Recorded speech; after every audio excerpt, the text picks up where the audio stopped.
ओम नमः सिद्धिभ्यः नमो अरिहन्ताणं नमो सिद्धाणं नमो ऐर्याणं नमो वज्रायाणं नमो लोहे सौवसाहुणम्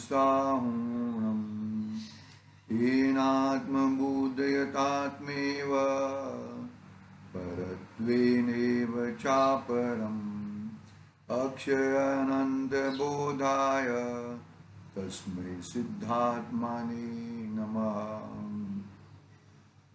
चेतिले चेतं चेत्या विना किम चालसे।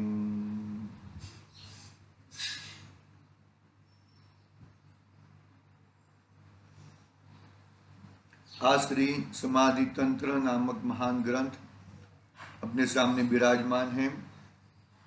आचार्य पूज्यपाद स्वामी की रचना अभूतपूर्व है। बहुत ही अपने कार्य को साधने के लिए बहुत ही महत्वपूर्ण रचना है। इतना मतलब आत्मा का भेद बता दिया ना। अंतरात्मा, बहिरात्मा पहला, अंतरात्मा, बहिरात्मापना और अंतरात्मापना भी। बहिरात्मा तो छोड़ने लायक ही है, अंतरात्मा भी वहां पे रुकने का नहीं है, बीच का एक स्टॉप है। फिर परमात्मा। बहुत ही सुंदर चर्चा आचार्य देव के माध्यम से अपनी चल रही है। अंतर्जाल्प बहिर्जाल्प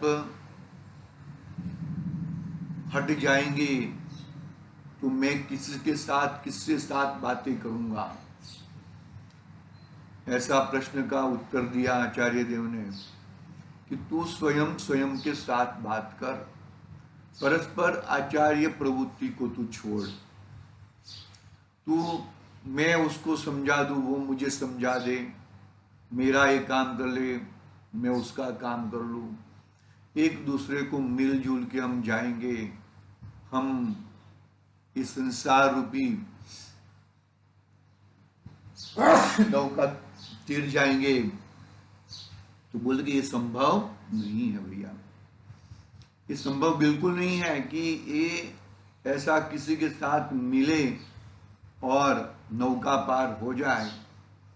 यहाँ पे तो अनेकांत में आना, वो सम्यक्त्व कहा, सम्यक ज्ञान कहा, बराबर। और वो अनेकांत स्वरूप भगवान आत्मा को भी छोड़कर एकांत में, सम्यक एकांत में आना, तब जाके तेरा कार्य होएगा भाई। प्रमाण ज्ञानम सम्यक ज्ञानम कहा, लेकिन प्रमाण ज्ञान से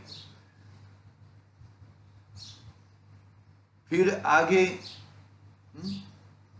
केवल ज्ञान में जाने के लिए एक प्रमाण ज्ञान से अपना शुद्धात्मा को कैसे ग्रहण किया जाए, वो बात अब की 20 नंबर की गाथा में आएगा। सविकल्प से निर्विकल्प, सविकल्प अलग चीज है और निर्विकल्प अलग चीज है। लेकिन जब निर्विकल्प होते हैं तब सविकल्प कैसा होता है, उसके पहले सविकल्प रहेगा ना। तो वो निर्विकल्पता का स्वरूप आचार्य देव कहते हैं। हम ग्रंथाधिराज समयसार को भी याद करेंगे और परमात्मा प्रकाशक को तो याद किया ही है। ज्ञान ही प्रत्याख्यान है। एक बार पढ़ लेते, देख लेते जरा। ज्ञान में परद्रव्य का ग्रहण हुआ था और ज्ञान में ही त्याग हो गया। परद्रव्य जो चीज है, वो चीज परद्रव्य दूसरे द्रव्य में जाती नहीं है। एक आंख दूसरी आंख का कार्य करता नहीं है, एक कान दूसरे कान का काम करता नहीं है, बरोबर है। तो परद्रव्य का ग्रहण बरोबर है। और पृथ्वी का ग्रहण ग्रहण हुआ और त्याग, बोले कि ज्ञान में ही ग्रहण होता है और ज्ञान में ही त्याग होता है। और किधर ग्रहण त्याग, मतलब ये चीज मेरे पर्स में आ गई, वो बात कुछ दम नहीं है।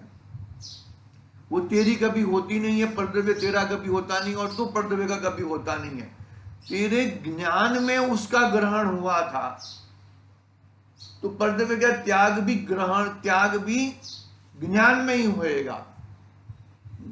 निर्विकल्प कैसे बनाया जाए, निर्विकल्प कैसे बनाए, उसकी सुंदर गाथा 20 नंबर की गाथा है, वो पढ़ेंगे हम आचार्य देव के माध्यम से, तो मालूम पड़ेगा कि क्या बताना चाहते हैं आचार्य देव हमें। देखो जो यहाँ पर क्या उत्थान निगम में क्या लाइन लिखा है कि उसी विकल्पातीत यानी के विकल्पों से रहित, अंतर जल्प और बहिर्जल्प से रहित यानी कि निर्विकल्प स्वरूप का निरूपण करते हुए कहते हैं।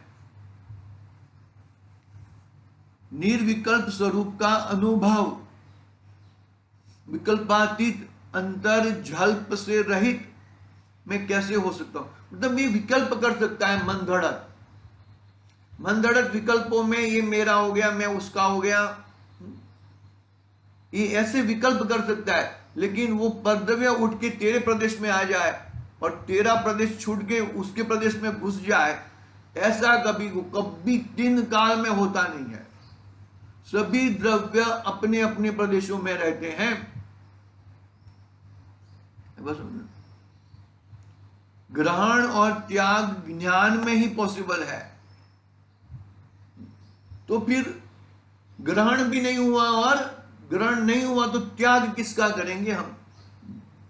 ऐसी समझदार ग्रंथाधिराज की गाथा है, अपनी 20 नंबर की गाथा, और परमात्मा प्रकाश की कोटेशन यहां पर दिया है, वो हम देखेंगे। देखो उसी विकल्पातीत स्वरूप का निरूपण करते हुए कहते हैं, क्या कहते हैं, देखो यद ग्राहम न गृहाति गृहीतम नेव मुंचति जानाति सर्वथा सर्व तत्स्वयं संवेदमस्यमहम्। क्या कहते हैं, बाह्य पदार्थ नहीं ग्रहे, नहीं छोड़े निज भाव, सबको जाने मात्र वह स्वानुभूति से द्वार। कितनी जबरदस्त बात। जितने हमको ये करना है, हमको वो करना है, कितना भार लेके हम बैठे रहते हैं। मुझे कभी कभी याद नहीं रहता है ना, तो डायरी में लिख देता हूं, फिर डायरी खोलने का, डायरी देखने का है ना, वो मेरे स्टाफ को बोलता हूं कि डायरी पढ़ने का बाकी है आपको।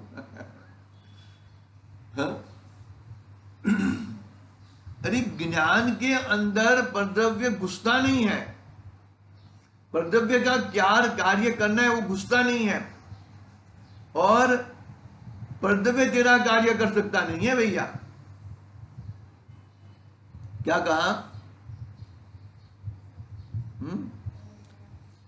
बाह्य पदार्थ नहीं ग्रहे, नहीं छोड़े निज भाव। बाह्य पदार्थ कभी ग्रहण नहीं होता और कभी अपना निज स्वभाव छोड़ता नहीं है। सबको जाने मात्र यह स्वानुभूति से धाव। क्या कहते हैं, देखो यहां पर अन्वयार्थ पढ़ रहा हूं मैं। जो अर्थात शुद्ध आत्मस्वरूप अग्राह्य को अर्थात क्रोधादि स्वरूप को ग्रहण नहीं करता और ग्रहण किए हुए को अर्थात अनंत ज्ञान आदि गुणों को भी नहीं छोड़ता तथा संपूर्ण पदार्थों को सर्व प्रकार से अर्थात द्रव्य गुण पर्याय से जानता है, वह अपने अनुभव में आने योग्य चेतन द्रव्य मैं हूं। अन्वयार्थ हुआ ना, अन्वयार्थ की बात करेंगे, पहले फुटनोट पढ़ लेते हैं। परमात्मा प्रकाशक योगिंदु देव है ना, योगिंदु देव बा आज थोड़ू પડતું આમ પાડી દે જરા, થોડું કામ કરી દે, તડકો ના આવે પડતું જી મેરે પડી નહીં બસ થોડું બસ બસ બસ બસ શું कह क्या कहते हैं, देखो यहां पर जो क्या कहा, यहां पे विकल्पातीत से निर्विकल्प होना है। कहा होना है, विकल्पातीत से निर्विकल्प, यानी विकल्पातीत यानी कि वही निर्विकल्प है। कैसे होना है, तो क्या कहते हैं कि जो क्रोधादि चीज है वो तूने ग्रहण नहीं किया है। देखो क्या कहा, जो अर्थात शुद्ध आत्म स्वरूप अग्राह्य को अर्थात क्रोधादि स्वरूप को ग्रहण नहीं करता और ग्रहण किए हुए को अर्थात अनंत ज्ञानादि गुणों को भी छोड़ता नहीं है, नहीं छोड़ता तथा संपूर्ण पदार्थ को सर्व प्रकार से यानी कि द्रव्य गुण पर्याय से जानता है। इसमें अकर्तावाद खड़ा हो गया, अकर्तावाद जैन धर्म है वो अकर्तावाद है, न कुछ करे न कुछ ग्रहे, ग्रहण त्याग है ही नहीं। वो अंदर ज्ञान में ग्रहण था और ज्ञान में ही त्याग हो गया। ज्ञान में ये चीज मेरी थी, अभी ज्ञान में तो कितना जबरदस्त अपना ही सिद्धांत खड़ा हो गया, सिद्धांत मिला अपने को। देखो परमात्मा प्रकाशक का कौन सा है, पहला अध्याय का 18वां नंबर का श्लोक है, वो पढ़ते हैं हम लोग। जोणीय भावुण परिहरई जो पर भावु न लेई जाणई सयलु वीणिच्चु परसो सेयो संत हवे, संतु हवे, उसे संत कहा जो परद्रव्य का ग्रहण भी नहीं है, परद्रव्य का त्याग भी नहीं है। ग्रहण तो ज्ञान में ही, ज्ञान तो जानता देखता है, ये तेरा हो गया, ये मेरा हो गया, तेरा, अरे वो तेरा हो गया, मेरा हो गया, तो वो चीज मेरे में आनी चाहिए ना, वो तो आती नहीं है। तो भी मेरा कैसे हो गया, वो तो वहां पर वहां ही है। देखो मैं अर्थ पढ़ता हूं, जो अनंत ज्ञानादि रूप निज भाव को भी छोड़ता नहीं है, काम क्रोधादि पर भावों को कभी ग्रहण नहीं करता, समस्त ही पदार्थों को मात्र सदा जानता ही है, वही शिव शांत स्वरूप है। शांत की परिभाषा कर दी, कोई मुझे क्रोधादि पैदा नहीं करा सकता, कोई मुझे राग आदि नहीं करा सकता, मैं स्वयं राग आदि परिणमू तो परिणम, बाकी दूसरा कोई करा सकता नहीं है। वो चीज मेरे में प्रवेश नहीं जाती और मेरी चीज उसमें प्रवेश नहीं होती, तो मैं कैसा हूं, मैं ज्ञानवान हूं, कभी ज्ञान कभी मेरा छूटता नहीं है, भले निगोद में चला जाए तो भी ज्ञान गुण का धारी है। क्षोक्षम ज्ञान तो कैसा हो जाएगा, अक्षर के अनंतवें भाग में ऐसा ज्ञान हो जाएगा। तो ऐसा ज्ञान हो जाएगा, उसका मतलब क्या हुआ भैया, उसका मतलब ये हुआ अक्षर के अनंतवें भाग में ज्ञान चला जाएगा, इसका मतलब क्या हुआ कि ज्ञान रहेगा, ज्ञान का उघाड़ कम ज्यादा होता है, बाकी कुछ होता नहीं है। तो कैसा है मैं शिव हूं, शांत स्वरूप हूं,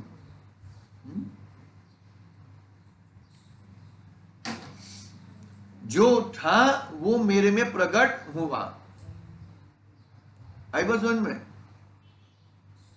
हाँ देखो ये कुछ आ गया वापस।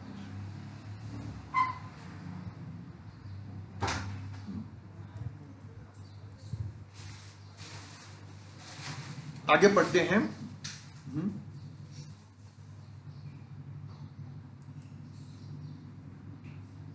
कुछ हो गया है इसमें।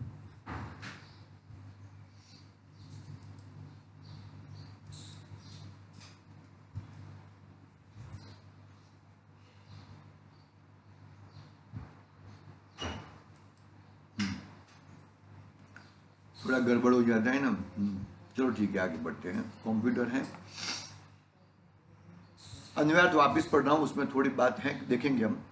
जो अर्थात जो यानी कि जो यहाँ पे आगे आगे आया ना 19 नंबर की गाथा में, जो अर्थात शुद्ध आत्मस्वरूप अग्राह्य को अर्थात क्रोधादि स्वरूप को ग्रहण नहीं करता और ग्रहण किए हुए को अर्थात अनंत ज्ञानादि गुणों को भी नहीं छोड़ता तथा संपूर्ण पदार्थों को सर्व प्रकार से अर्थात द्रव्य गुण पर्याय से जानता है, वह अपने अनुभव में आने योग्य चेतन द्रव्य में हूं।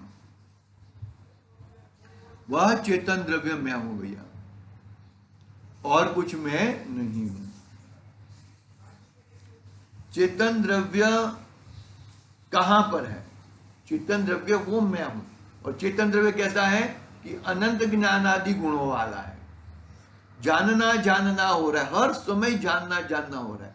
ऐसा एक समय नहीं है कि उसका जानना बंद होता हो, हर समय जानना होता है। देखो टीका प्रारंभ करते हैं। देखो समय तो नहीं है, फिर भी एक लाइन पढ़ते हैं। देखो टीका, जो अर्थात शुद्ध आत्मस्वरूप है वह अग्राह्य को यानी कि दूसरे को ग्रहण नहीं करता, अर्थात कर्मोदय के निमित्त से होते हुए क्रोधादि रूप को ग्रहण नहीं करता, अर्थात उनको आत्मस्वरूप ने स्वीकार नहीं करता और ग्रहण किए हुए अनंत ज्ञान आदि स्वरूप को छोड़ता नहीं है। जो अनादि से ग्रहण किया हुआ है, अरे भाई एक चीज ग्रहण की हुई है और दूसरी चीज को आना है तो उसको जगह देनी पड़ेगी ना, उसको जगह देनी पड़ेगी। तो अरे भाई वो तो अनंत स्वभावमय है, वो अनंत समय तक ऐसा का ऐसा रहने वाला है। तो फिर दूसरा आए कहां से? स्पेस होनी चाहिए ना, जगह होनी चाहिए ना। जगह नहीं रहेगी तो वो आएगा कहां से? तो मैं तो ज्ञान से भरा हुआ हूं, ज्ञान स्वभावी हूं, तो परद्रव्य आए कहां से? अरे भाई परद्रव्य का मुझे ज्ञान हुआ था, वो जैसा ज्ञान हुआ था वैसे ही उसका छूट गया वो। आई बात समझ में? देखेंगे उसकी बात हम कल करेंगे, और भी है थोड़ा बात कल करेंगे। मैं ऐसा शुद्ध आत्मस्वरूप हूं, उसका हमें नक्की करना है। आचार्य देव और कुछ करना नहीं चाहते, उसको नक्की कराते हैं कि एक चीज मैं हूं, उसका नक्की करो भैया। उसका नक्की नहीं करोगे तब तक तुम्हें कुछ मालूम पड़ने वाला नहीं है। आगे की बात कल करेंगे। आज के लिए ओम नमः सिद्धि।